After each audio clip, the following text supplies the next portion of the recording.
Bonjour mes petits choux, j'espère que vous allez bien. Alors, nouvelle vidéo pour cette période. Une vidéo en fait qui parle des peurs de chaque signe astro. Alors c'est une vidéo que j'ai composée en fait en fonction donc de certaines recherches sur internet. Je n'ai rien inventé. Voilà. Donc on va passer en revue toutes les peurs de chacun d'entre nous et vous pouvez bien sûr me laisser des commentaires, vous abonner pour justement continuer de recevoir mes vidéos. Donc en ce qui concerne la peur des béliers, on va commencer par eux pour cette vidéo concernant toutes les peurs, tout ce qui déstabilise les uns et les autres. Eh bien, la peur du bélier, c'est de perdre son indépendance. La peur de ne pas être libre, finalement, de faire ce qu'il souhaite.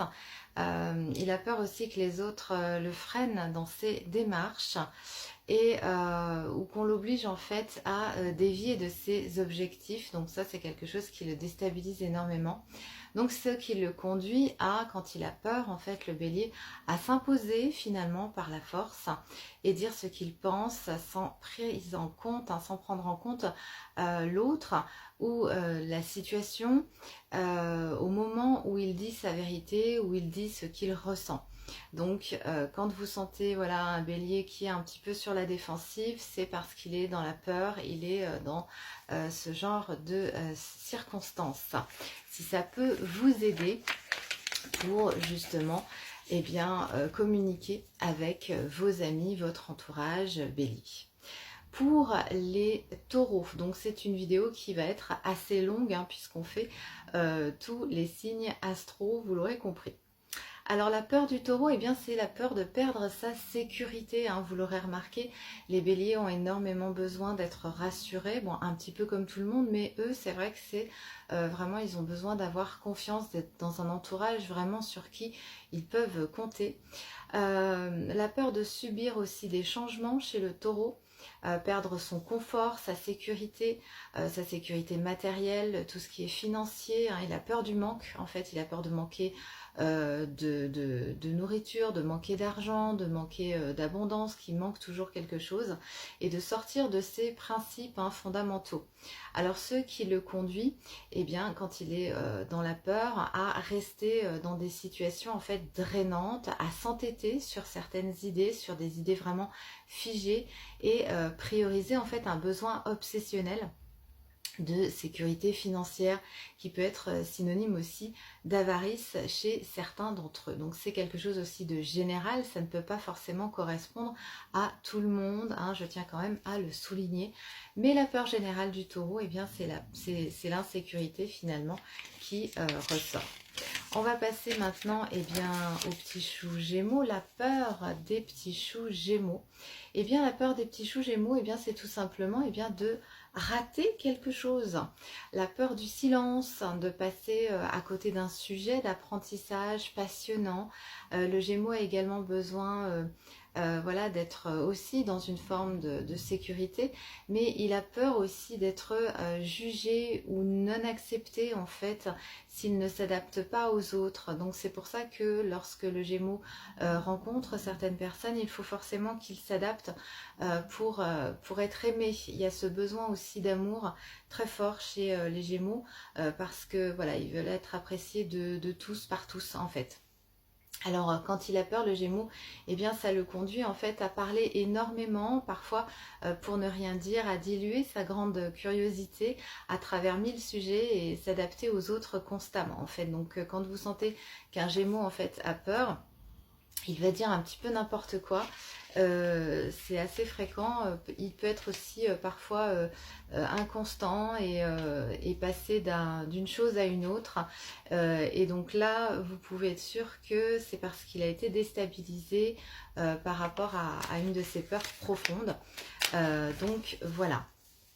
Après, il y a aussi certains Gémeaux qui se braquent directement aussi par rapport à certaines formes de communication qu'ils n'acceptent pas. Et là, on n'est pas sur les peurs, hein, mais on est vraiment sur des blocages dans la communication quand ils ont, voilà, quand il y a beaucoup de choses qui remontent en eux, qu'ils ne savent pas s'exprimer, comme c'est pour eux la première des choses très importantes, hein. Ce sont des personnages de communication, les Gémeaux.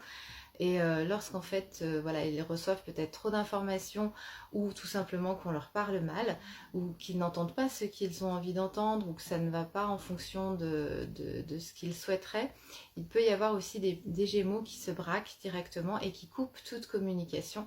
Et ça, c'est parce que ben voilà, ils s'enferment dans leur peur parce qu'ils ne savent pas quoi répondre ou qu'ils ont peur aussi peut-être de répondre à certaines choses comme ils veulent rester, voilà, ils n'aiment pas le conflit, donc ils se braquent quand même pas mal.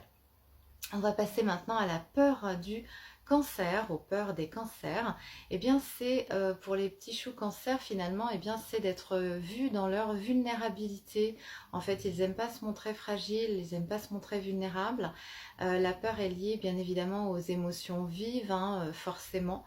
Peur d'être attaqué aussi par les autres, souvent sur la défensive parce que ils se défendent fréquemment, les petits choux cancer. Peur de sortir aussi de sa carapace, de montrer son authenticité, de passer à l'action aussi, la peur de passer à l'action parfois, et aussi bah, par manque d'énergie aussi, ça peut arriver.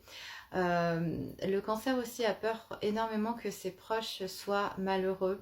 Il y a ce besoin aussi de satisfaire les autres, ce besoin d'être vraiment dans une forme d'aide aux autres, hein, chez le cancer. Alors ce qui le conduit en fait quand il a peur à laisser ses émotions ou celles des autres prendre toute la place finalement, et ça le submerge en fait, c'est quelque chose qui va vraiment le perturber énormément. Et donc le cancer aura tendance à être dans la victimisation, au repli sur lui-même et à la passivité finalement. Chez les cancers on est aussi dans une surprotection en fait de ses proches parce qu'il aime beaucoup aussi être dans une... on sent en fait chez ces cancers, je trouve plus le mot là, mais voilà, ils veulent vraiment être toujours présents pour les autres, hein, voilà. C'est très important pour eux, ça leur fait beaucoup de bien. Donc voilà pour les peurs des cancers. Je vais passer maintenant eh bien, aux peurs des lions. Alors le lion, en fait, il a peur de ne pas être reconnu. Le lion ne supporte pas d'être ignoré. La peur de déplaire, de ne pas attirer l'attention.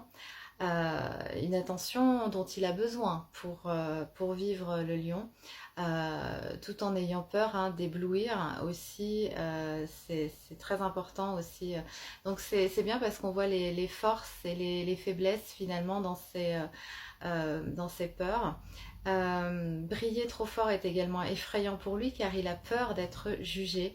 Il a peur justement qu'on le voit comme quelqu'un de mauvais, de trop, qui en fait trop, ce genre de choses, alors qu'en fait c'est tout simplement sa personnalité authentique. Et quand il a peur, eh bien le lion, eh bien, il va agir en fait en fonction des autres pour briller finalement sans se connecter à son cœur.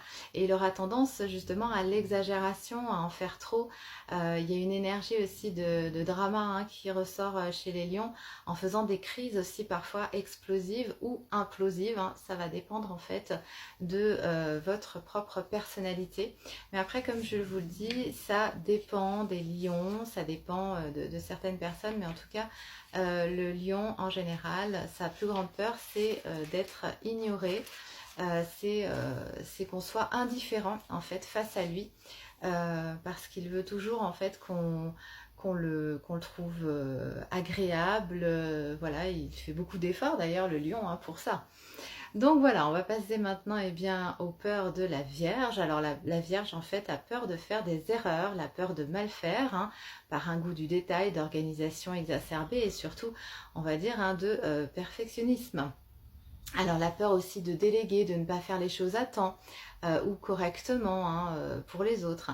Ce qui conduit la Vierge, hein, quand elle a peur, eh bien d'avoir un niveau d'exigence très très haut envers soi-même, envers les autres. La Vierge se donne à 100% dans ses projets et pour les personnes qui l'entourent.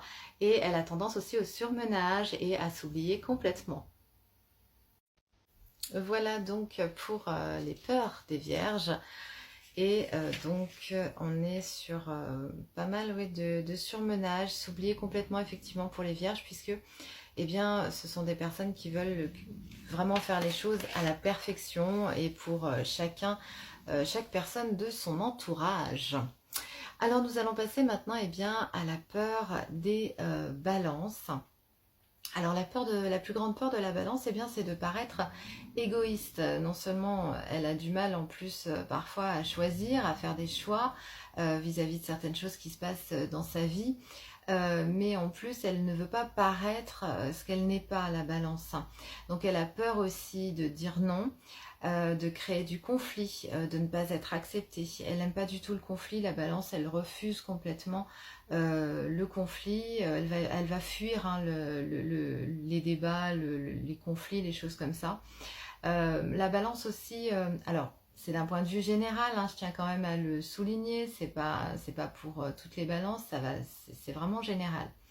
Donc la balance aussi a peur de faire des choix pour elle qui pourraient aller à l'encontre en fait de ce qu'elle pense que les autres attendent d'elle aussi. C'est très important pour la balance. Et ce qui conduit la balance justement, eh bien, quand elle a peur, de forcément de rechercher l'harmonie à tout prix dans sa vie. Elle peut aller même à l'encontre hein, d'elle-même, avoir des difficultés à trouver le juste équilibre, accumuler beaucoup de choses aussi, à subir beaucoup de choses. La balance est capable de subir beaucoup de choses pour finalement exploser parce que justement ça ne va pas et ça ne lui convient pas et c'est aussi beaucoup de ses peurs parce qu'elle n'aime pas être dans ce genre de situation. On va passer maintenant eh bien, à la peur des scorpions. Alors le scorpion, lui, sa plus grande peur, c'est de se faire trahir parce que le scorpion, c'est un être très franc, très authentique, très digne. Et il n'y a rien de plus indigne pour lui que d'être trahi ou qu'on lui mente ou qu'on lui cache les choses. Ça, c'est quelque chose pour le scorpion de terrible. Alors la peur de laisser aussi des personnes voir sa part d'ombre, sa vulnérabilité aussi, sa personnalité finalement, ça lui fait aussi peur. Il a tendance aussi au repli sur lui pour se protéger des autres volontairement. La peur de plonger aussi dans sa noirceur finalement parce que les scorpions sont aussi attirés vers les côtés sombres, vers beaucoup de choses comme ça. Et ça exalte son ego quelque part puisqu'il a toujours envie d'en savoir plus, d'aller beaucoup plus loin dans le côté sombre en fait. Hein. Alors ce qui conduit ces peurs au scorpion, ça le conduit eh bien, à contrôler un maximum finalement ses émotions. On est vraiment sur un self-control, hein, le contrôle des émotions qui peut être très présent par difficulté à être dans sa vulnérabilité puisqu'il veut absolument pas se montrer vulnérable, il veut toujours se montrer fort, courageux. En même temps, il en voit tellement le scorpion dans sa vie que voilà, il se montre toujours fort, ce sont des guerriers, hein, mentalement, c'est des personnes qui sont très fortes.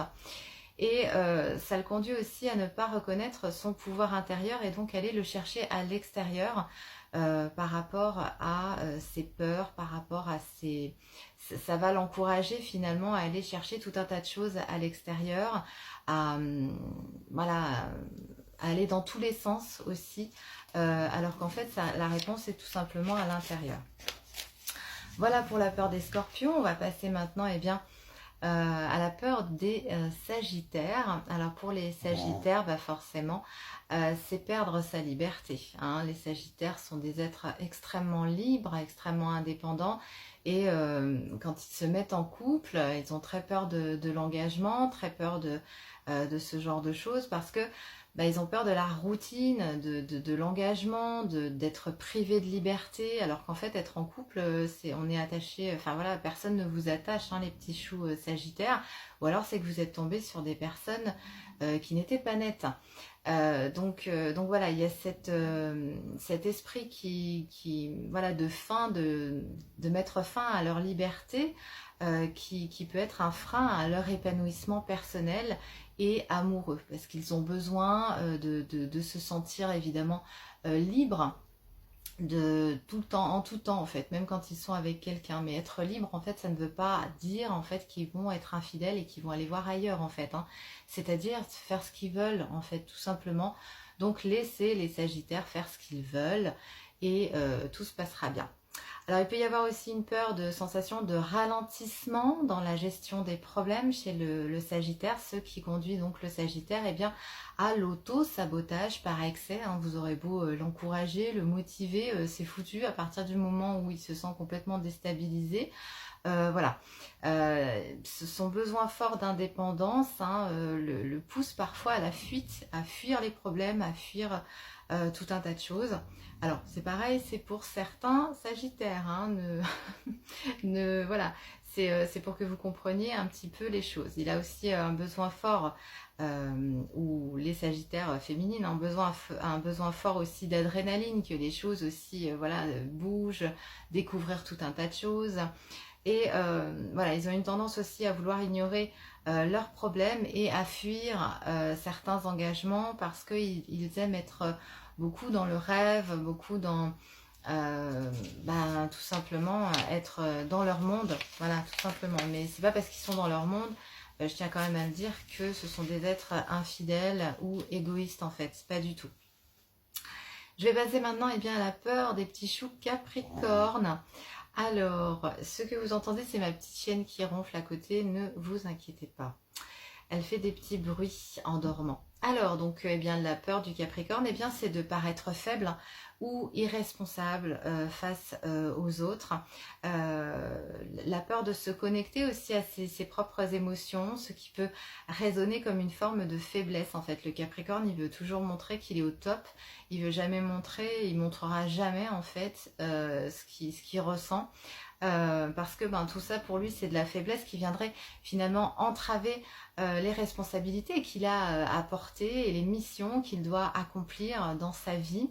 C'est quelqu'un d'hyper responsable, d'hyper torturé parfois par rapport à ça, et il y a beaucoup de dualité pour le Capricorne, puisqu'il ne peut pas montrer en fait aux autres qu'il encourage, qu'il conseille, en se montrant complètement triste ou déprimé. C'est pas possible en fait pour le Capricorne, ça n'irait pas dans sa logique.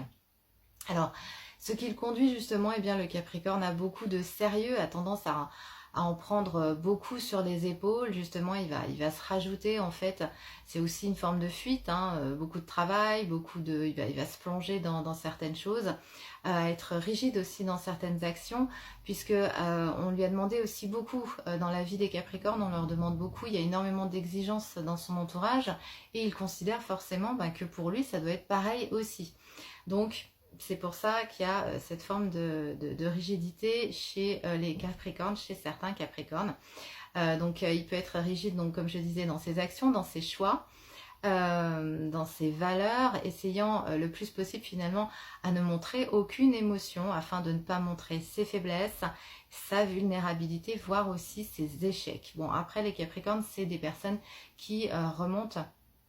On va pas dire rapidement, mais c'est un peu comme les Scorpions, ils en ont tellement eu en fait dans leur vie, qu'ils ont les capacités aussi pour rester sur leur ligne de conduite. C'est aussi on est aussi dans une course au pouvoir, hein, chez certains Capricornes, en ce qui concerne le travail, pour fuir et éviter de parler de ce qui l'a bouleversé en fait. Voilà ce que je peux vous dire concernant la peur du Capricorne.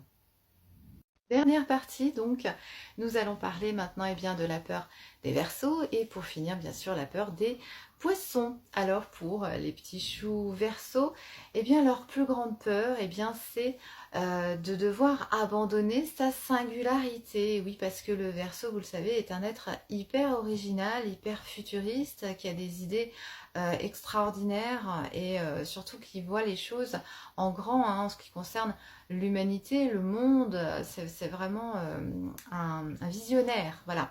Donc sa plus grande peur, voilà, c'est de devoir abandonner donc sa singularité, d'être finalement comme tout le monde, de devoir se conformer à la norme. Pour lui, les conventions en fait c'est très difficile pour le Verseau.